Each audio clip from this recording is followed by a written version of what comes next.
Welcome, Chiefs Kingdom. We are post-game as your Kansas City Chiefs have decided to make this season interesting and setting them up themselves for an epic comeback. Why, when, where, and how, and what's going on now as the calls come in. Let's get into it. This is RGR Football.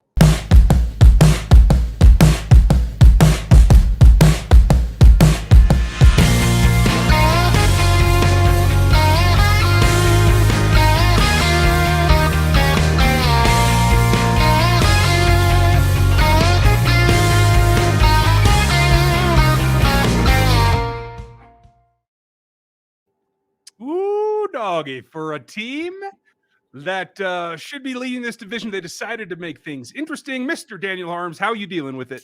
Yeah, that was about as ugly as a Mahomes game in the beginning and end as I think I've ever seen. I don't know what's going on. Last two games has the ball like going to score.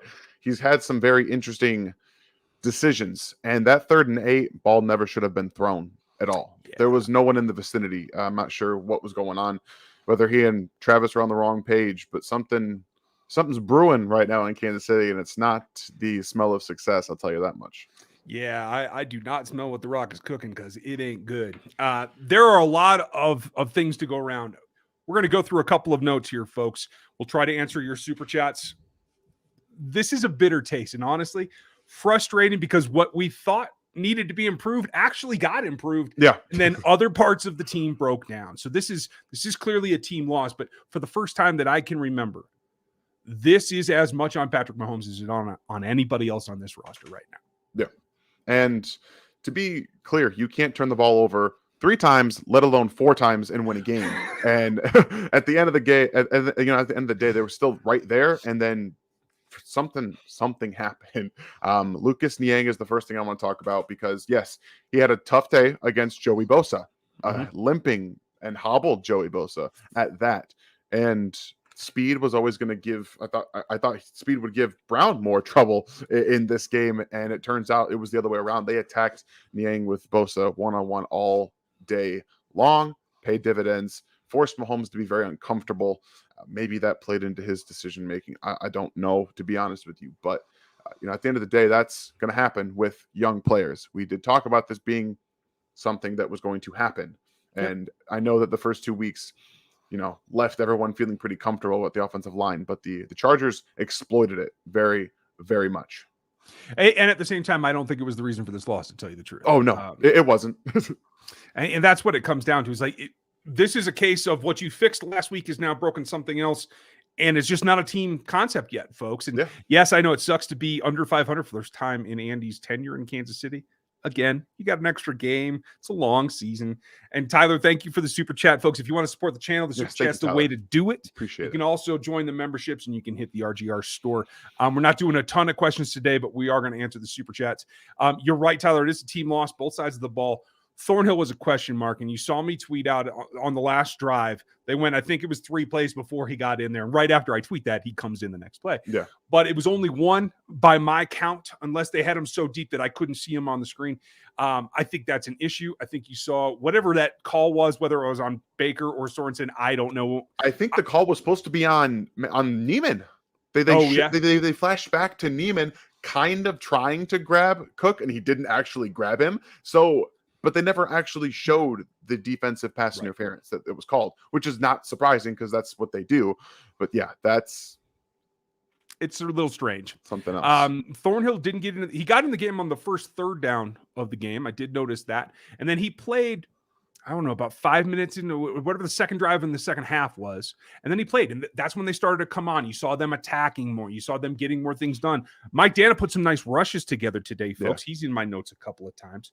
The absence of Thornhill, I think, hurts them. And I don't know if he made mistakes and got pulled again. I don't know what it is. And I don't know if it's all part of the bigger process. It doesn't make any sense at this point. You play the guys that help you win game.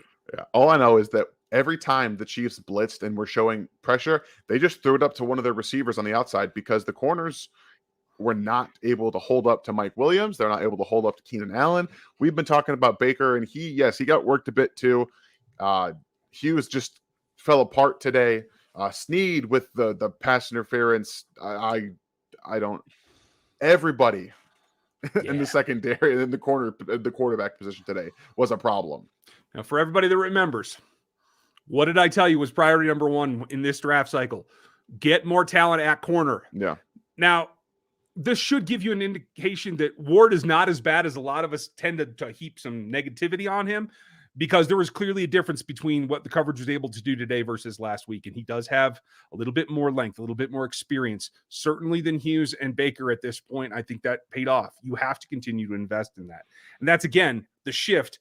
The linebackers played better. The defensive front played more aggressive. They stopped the run better. Again, it wasn't one of the top 2 rushing teams in the league. Yeah. So that helped. But they fixed one thing, allowed some things on the other side, especially when you have big receivers like Williams and Allen. This is what happens against this team. Letting Jared Cook catch passes just drove me insane, though. Jared Cook will always catch passes, especially when you line Dan Sorensen up on him anywhere in the vicinity. That's always going to happen. He's the biggest dude on the field 95% of the time. And Sorensen is what, 6'2", I think? 6'2" against him? Like, this is, Yeah. And all Herbert needed to do was just throw it up to him, and he was able to catch it. But I will say, at the cornerback position, it seems like they did a very good study on not only the depth, but I think they exploited the weaknesses of the corners very well. For the guys on the outside that played, they were able to attack them deep down the field.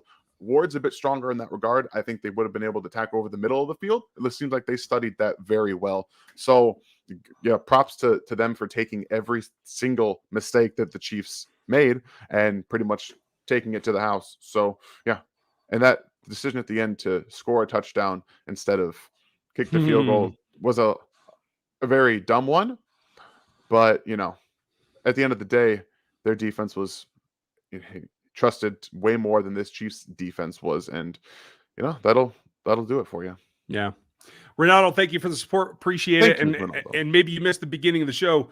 Yeah. We have said that this one is on Patrick as much. He was inaccurate. He threw the ball behind guys all day long. Like he was just clearly uncomfortable. I think Tyreek was hurt. Looks like either an abdominal strain and maybe he got a rib injury at some point, but he was powering through it. I think Patrick was hurt as well. So not to make an excuse, but yeah, I think he was too. But part of the game, right? I couldn't tell if it was cramps or not, because that kind of, both him and Tyreek were feeling around in this area. And I know that when I run, because I'm not in shape completely, I sometimes get cramps in my gut here. So I was trying to see if maybe that was what's going on, but they weren't trying to drink anything or drink any foods or stuff like that on the sideline. So it was an interesting thing for me. But yeah, they were very uncomfortable.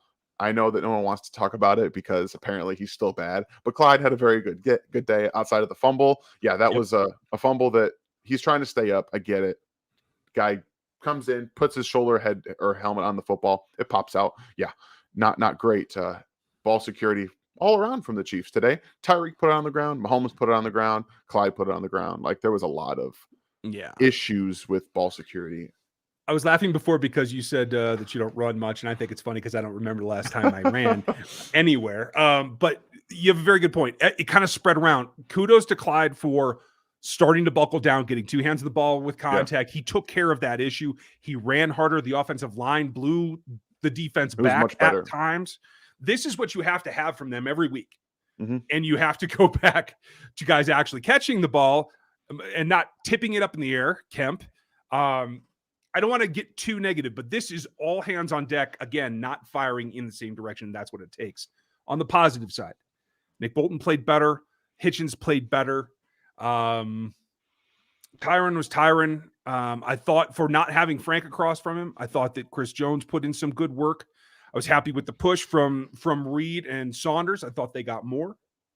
Maybe I'm reading into that. What do you think? I don't disagree. I just think that up front altogether, this defensive line, specifically in the pass rush, has almost no juice.